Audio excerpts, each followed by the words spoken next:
Bonjour à tous. Alors, on se retrouve aujourd'hui pour une nouvelle séquence avec Rachel Rowe de Cœur en Vie. Et moi, je suis Marilène Danino-Alonso de l'Institut Fulgurance. Rachel, je te laisse la parole si tu veux dire un mot pour te présenter. Bonjour Marie, merci de m'accueillir avec toi ce matin.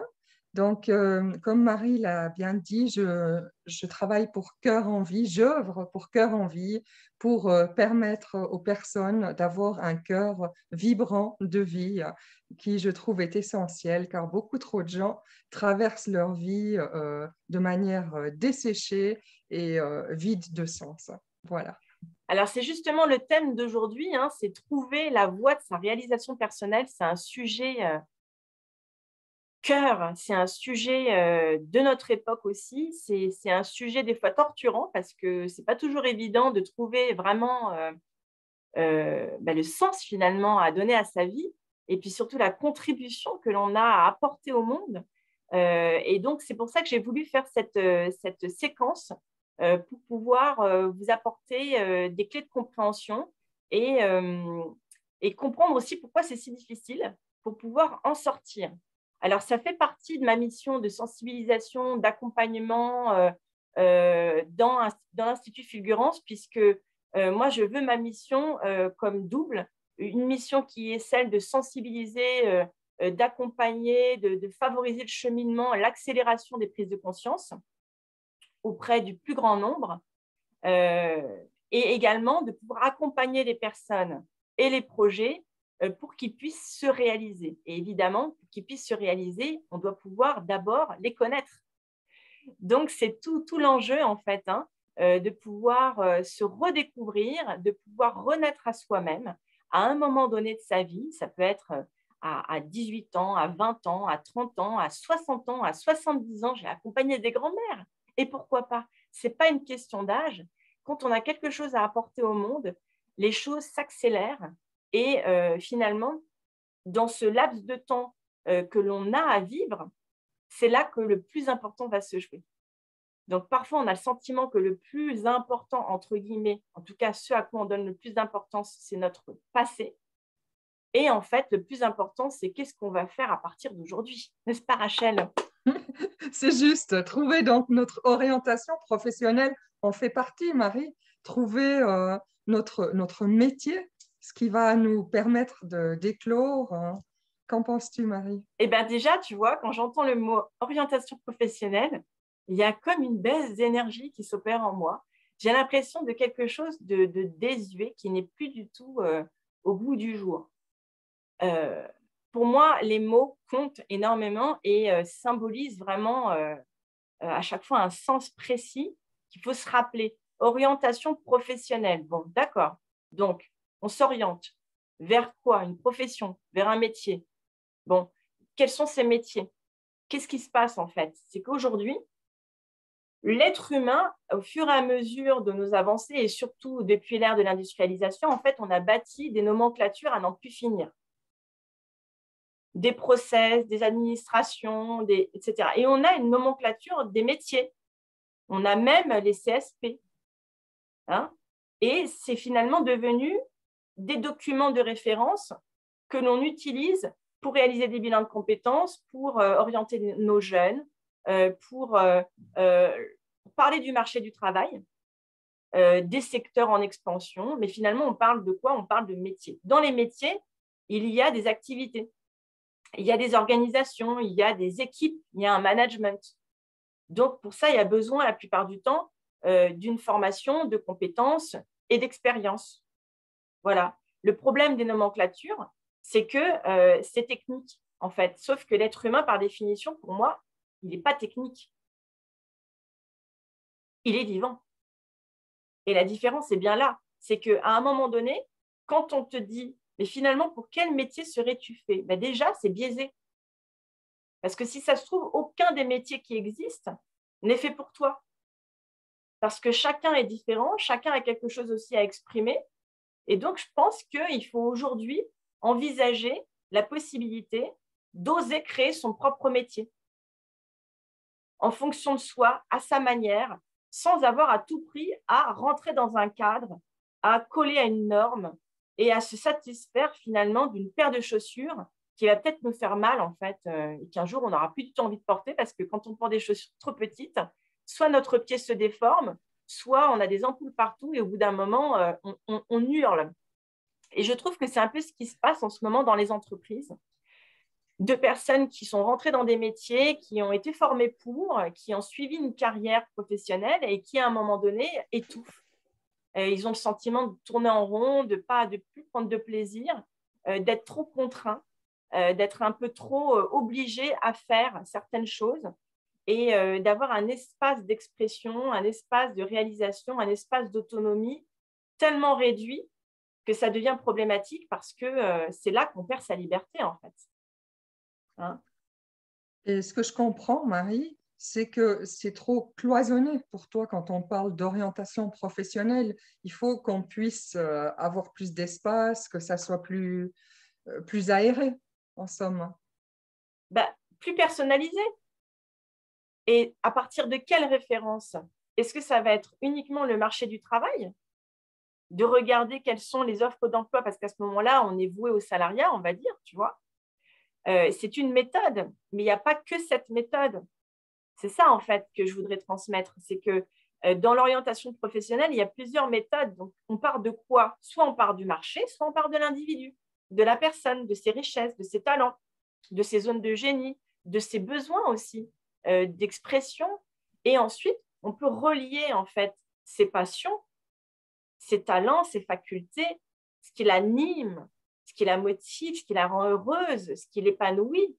Et on peut relier ça à une activité qui deviendra rentable, parce que ça fait aussi partie de notre monde. On a une part matérielle qui deviendra rentable. Et moi, je parle d'une double performance, c'est-à-dire d'une rentabilité économique, certes, parce qu'on a un logement à payer, on a de la nourriture à acheter. Notre société est organisée comme ça, OK?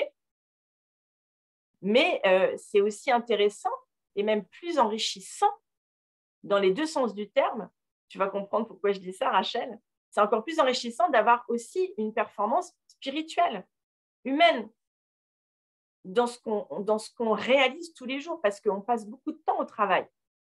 Donc, si on fait quelque chose de mécanique, si on fait quelque chose qui sert finalement les intérêts d'autres personnes, si on fait quelque chose qui n'a plus de sens pour nous, si on fait quelque chose qui ne nous demande pas de créer et qu'on est soi-même créateur, qu'on est soi-même créatif, qu'on a besoin de mouvement, on a besoin de dynamisme, on a besoin de relationnel, on a besoin de se déplacer, on a besoin de réaliser des choses aussi matérielles ou pas. C'est ça aussi, c'est qu'on est dans un monde de l'abstraction. Finalement, au travail, quand on est dans les tableaux de gestion, quand on est dans les suivis des effectifs, quand on est dans des activités plus gestionnaires en définitive, parce que c'est vraiment été une colonisation pour moi de la pensée gestionnaire à partir de cette mise en place, on va dire, administrative du fonctionnement de nos sociétés. La pensée gestionnaire est devenue une référence, en fait, est devenue une normalité, est devenue un repère qui ne fait plus sens aujourd'hui, ça ne suffit plus. Parce que les êtres humains, ils ont quelque chose à apporter et ils ont un mot à dire et ils ont envie de participer, ils ont envie de contribuer. Sauf que ce système administratif administré, il est devenu tellement limitant, il est devenu tellement enlisant qu'on ne peut qu'appliquer des choses. Et finalement, la technique prévaut sur notre pensée de génie. Donc, c'est incroyable de se dire finalement, mais sur quoi reposent nos décisions aujourd'hui? Elles reposent sur des risques. Elles reposent sur le respect de certaines normes. Alors, bien sûr, quand c'est des normes de sécurité, on respecte les normes de sécurité avant tout. Quand c'est des normes d'hygiène, c'est essentiel. Mais quel est le repère sociétal par rapport à ces normes d'hygiène? Comment se fait-il qu'aujourd'hui, il y a encore des entreprises qui peuvent commercialiser des produits avec des additifs mauvais pour la santé? Il y a vraiment un problème de fond sur les normes que l'on choisit d'appliquer. Et je pense que par rapport à ça, il revient à chacun de se poser les bonnes questions et de réagir face à ces constats et d'oser finalement envisager la vie et le monde du travail et la réalisation personnelle d'une autre manière, sous un autre mode, pour créer aussi de nouveaux modèles. Hein. C'est ça que je veux faire dans l'Institut Fulgurance que j'ai créé, que j'ai fondé. C'est dans le but de changer les paradigmes, de faire évoluer les mentalités et de pouvoir proposer des modèles différents. Donc, dans la recherche d'emploi, ça aussi, tu vois, c'est appauvrissant. Tu vois, et ben, il y a des mutations à faire, il y a des choses à lâcher, il y a des permissions à se donner et pourquoi pas inventer des nouveaux outils, des nouvelles méthodes pour enfin être à l'écoute de l'être humain et de nos besoins fondamentaux. Et je serais tentée de dire tout part de soi. Savoir qui l'on est, bien se connaître pour pouvoir ensuite trouver notre chemin qui va nous permettre de nous épanouir. Exactement. Donc, pour moi, tout part de soi dans le sens de la conscience. Quand on est conscient de ce que l'on ne veut pas, quand on est conscient de ce que l'on ne veut plus, quand on est conscient de ce qu'on voudrait, quand on a fait un tri comme ça dans sa tête, après avoir observé tant de choses, après avoir vécu tant de choses, à un moment donné, c'est important de se positionner et de voir certaines réalités et de pouvoir finalement imaginer la suite, créer la suite. Alors, moi, j'ai deux messages. Dans trouver la voie de sa réalisation personnelle, trouver la voie de sa réalisation personnelle, il y a le mot trouver. Donc, il y a une énigme à résoudre. On n'est pas unique pour rien. On n'a pas chacun des talents et des constellations de talents pour rien. On n'a pas vécu tout ce qu'on a vécu dans nos épreuves de vie pour rien non plus. Et donc, à un moment donné, ça vaut la peine vraiment de s'arrêter et de se dire, mais finalement, qu'est-ce que j'ai à comprendre de tout ça? Donc, on en revient à un travail identitaire qui a été effacé de 1000 manières dans notre vie collective par l'éducation, par la conformisation, par la gestion de masse, etc. On a effacé les identités. On a neutralisé nos différences. Et c'est devenu une norme quelque part. Hein, tous pareil, logés à la même enseigne. Mais cet amalgame-là, c'est aussi une illusion parce qu'elle a été créée par l'être humain. Hein. Donc, il y a des limites à tout. Et là, en l'occurrence, on est arrivé vraiment à une série de limites qui font qu'on s'est perdu à soi-même. Et donc, c'est l'occasion de se trouver à nouveau. Et donc, là, effectivement, c'est un travail identitaire finalement sur qui je suis, qu'est-ce que j'aime, qu'est-ce qui m'anime, qu'est-ce qui me fait vibrer, dans quoi je me sens heureux, dans quelle cause j'aimerais, à quelle cause j'aimerais participer, quelles sont les choses dans ce monde qui me touchent, qui m'interpellent, sur quoi je ne suis pas d'accord, quelles sont mes valeurs. Autant de questions à se poser. Hein, donc, vous pourrez réécouter cet espace-là pour pouvoir noter tous ces critères à creuser, à travailler. Hein. Donc, trouver, qui cherche, trouve. Ça fait partie de mes petites phrases à moi. Qui cherche, trouve. À tous les coups, ça marche. Si on cherche avec acharnement, avec détermination, on trouve. Hein. Moi, j'en suis la preuve. Toi, Rachel, tu en es la preuve. On peut trouver vraiment la voie de sa réalisation personnelle, s'épanouir et avoir une activité qui nous permette aussi d'en vivre. Hein. Ensuite, l'autre message que j'ai à donner, c'est que quand tu disais tout part de soi, il y a un déclencheur aussi à un moment donné. Il faut voir ce déclencheur. Des fois, c'est quelque chose de désagréable, souvent d'ailleurs. Hein. Souvent, c'est quelque chose de désagréable. Ça peut être un deuil, ça peut être une séparation, ça peut être un départ forcé d'entreprise, ça peut être un harcèlement, un burn-out, une trahison. Hein. Quelque chose qui crée une rupture et qui nous oblige à un moment donné à, malgré nous, ouvrir les yeux sur notre vie et à envisager de la regarder autrement. Changer de regard. J'aurais envie de faire un petit parallèle dans ce que tu dis. En fait, notre naissance commence par des contractions, par quelque chose de difficile pour arriver à la vie. Hein. Et Oui. Ça me fait penser à ça, ce que tu dis. Les difficultés, traverser des difficultés, pour moi, elles n'arrivent jamais pour rien. Et ensuite, on va vers plus qui dit contraction dit par la suite expansion, en fait. La vie est faite de mouvements, hein, de va-et-vient, et je trouvais que ça illustrait ton propos. C'est très joli, effectivement. Effectivement, c'est comme ça que ça marche. Après, à chaque contraction, on n'a pas forcément toute la conscience dont on a besoin et parfois, on a à retravailler une série de contractions pour avoir une méga expansion. Et c'est là, en fait, qu'on se propulse à une nouvelle étape de sa vie et on renaît à soi-même, en fait. On renaît à soi-même en renonçant à une série de choses qui ne nous intéressent plus, qui ne nous font plus avancer, que ce soit des croyances, des limitations, des carcans, des politesses, des adaptations. On est suradapté. On se force en permanence. Et finalement, quand on a trouvé la voie de sa réalisation personnelle, on ne se force plus, on s'exprime. On est du verbe être. Et ça fait une nette différence. Donc, oui, c'est un passage. Et c'est aussi ce qu'on peut appeler l'éveil quelque part. Hein. Mais c'est aussi une responsabilisation, c'est aussi un réveil et de se dire, eh bien, moi dans ma vie, voilà ce que je veux pas et voilà ce que je veux. Et j'ai le droit, en fait, de créer une vie qui me ressemble et on a même le devoir de faire ça, en fait. C'est ça qui est incroyable.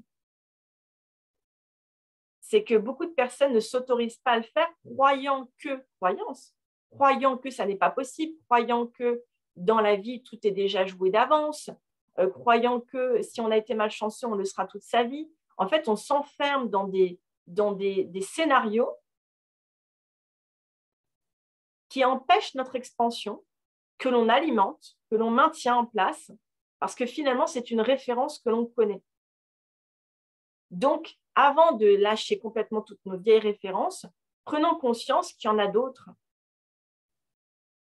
Et moi, par exemple, je pense que tout est possible. Je pense qu'on crée notre propre vie, qu'à tout moment, tout peut changer. Ça, ce sont mes convictions. C'est vraiment ce que j'ai élaboré au travers de mes expériences. Donc, c'est choisi, c'est conscient, c'est senti, c'est ressenti. Tandis que quand une personne me dit « Oui, mais tu as de la chance », ben, en fait, non, ce n'est pas une histoire de chance parce que même la chance, on va la chercher. Même la chance, elle se provoque. Et après, oui, il y a un caractère merveilleux à la vie, c'est la providence. Mais aide-toi et le ciel t'aidera. Donc, on a de toute façon un rôle à jouer et il y a des choses que l'on a à faire nous. Et donc, c'est comme tu disais tout à l'heure, tout part de nous. Et puis ensuite, il y a une dynamique à mettre en place pour pouvoir élaborer finalement une nouvelle stratégie, un nouveau modèle, tout simplement. Et déjà commencer par s'autoriser à penser que notre vie pourrait être différente, qu'elle pourrait ne pas être contrainte et douloureuse. Moi, je me souviens en entreprise, je m'étais dit à un moment donné, mais c'est quand même pas normal d'arriver au travail en ressentant cette espèce d'angoisse au fond, de tension. Je me disais, c'est quand même pas logique que les deux aillent ensemble aussi souvent. Et rien que cet étonnement, tu vois, ben, ça a été le début d'une prise de conscience en série où je me suis dit, forcément, il est possible d'être heureux au travail. Comment ça serait d'être heureux au travail? Qui est heureux au travail? Où ils font quoi? Et finalement, ça a ouvert des pans dans mon cerveau qui m'ont mise en quête finalement d'une recherche sous un autre mode parce que finalement, j'étais dans un circuit fermé dans lequel j'étouffais, dans lequel je m'éteignais. Donc, ouvrir une petite fenêtre, une petite lucarne, laisser entrer la lumière, c'est ça aussi, hein, le début d'un enclenchement et de se dire que la plupart du temps, et ça c'est quasiment, on peut quasiment le prouver, je pense factuellement, le niveau d'appréhension que l'on a eu par rapport à des événements, de se dire « Ah là là, mon Dieu, mais ça va être difficile, mais comment je vais le faire, mais ça me demande trop d'efforts, etc. » En fait, toute cette appréhension qu'on a nourrie pour ne rien faire est beaucoup plus douloureux que les difficultés qu'on rencontrera quand on se lancera. Parce qu'en définitive, quand on est dans le mouvement, tout est beaucoup plus simple.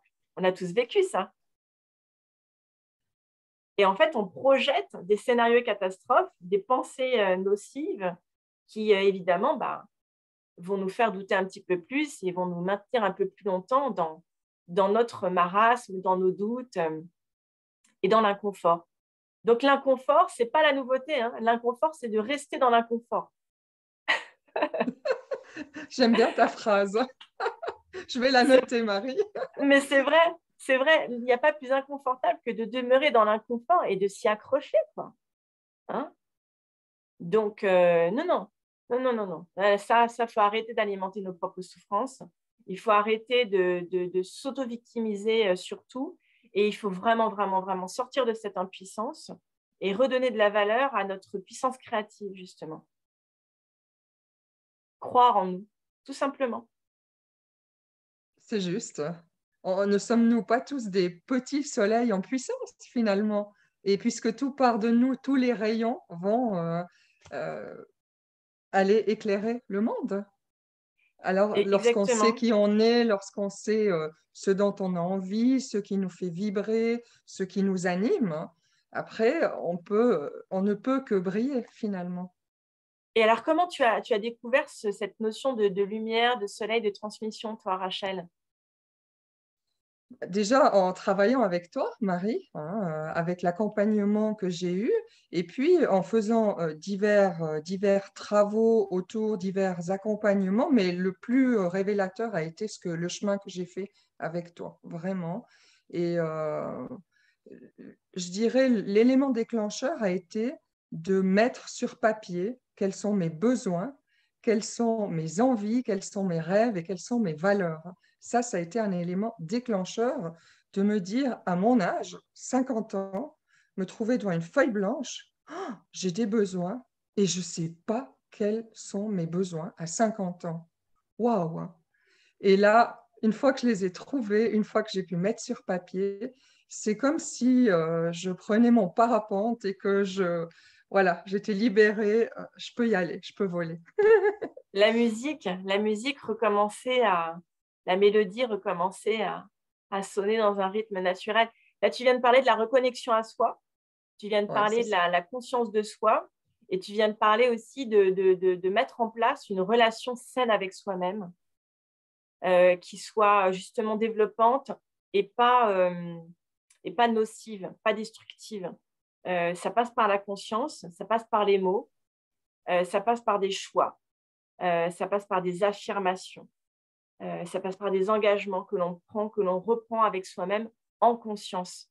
Et effectivement, c'est bien que tu aies rappelé ça parce que ça fait partie des premiers jalons que je vous invite tous à prendre d'ailleurs pour vous lancer, vous relancer dans une nouvelle dynamique et réussir à embrasser votre vie dans les mois qui viennent. Parce qu'on n'a plus le temps d'attendre. On n'a plus le temps d'attendre. Parce que chaque seconde, chaque journée se perd.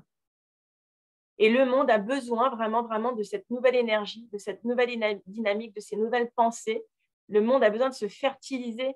Le monde est prêt aussi à fleurir par chacun de nous et charge à chacun de nous aussi d'allumer ou de raviver la lumière de quelqu'un d'autre. Et si tout le monde fait ça, évidemment, ça va se potentialiser et progressivement, mais en accéléré, parce que plus on est nombreux, plus l'accélération se fera. On sera heureux dans nos vies, on sera heureux dans notre travail, on sera heureux dans nos relations.